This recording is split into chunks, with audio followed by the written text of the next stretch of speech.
सरकारचे आश्वासन फसवे ठरत असल्याने शेतकरी आक्रमक झालेत आणि प्रहार जनशक्ती पक्षाने यवतमाळ जिल्ह्यातील उमरखेडमध्ये थेट आमदाराच्या घरावर धडक मारली। शेतकऱ्यांच्या न्यायासाठी पेटलेल्या मशाली, झळकणारे फाशीचे प्रतीक आणि सरकार विरोधी गगनभेदी घोषणा, हा धक्कादायक व्हिडिओ तुम्ही जरूर पाहायला पाहिजे।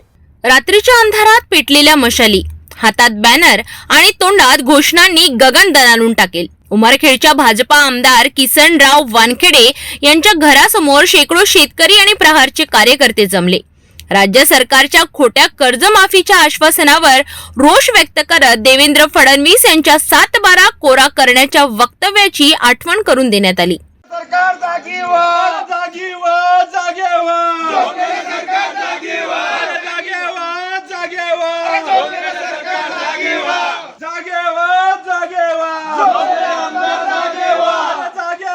जागेवर जागेवर जागेवर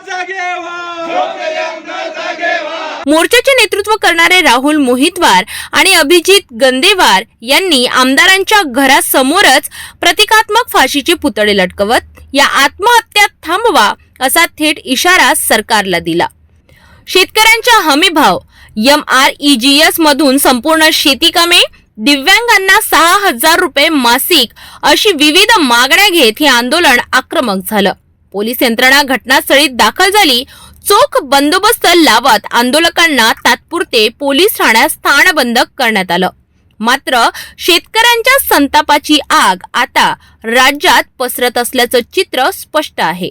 शेतकऱ्यांच्या जिव्हाळ्याच्या प्रश्नांवर आता केवळ आश्वासने नाही तर कृतीची गरज आहे।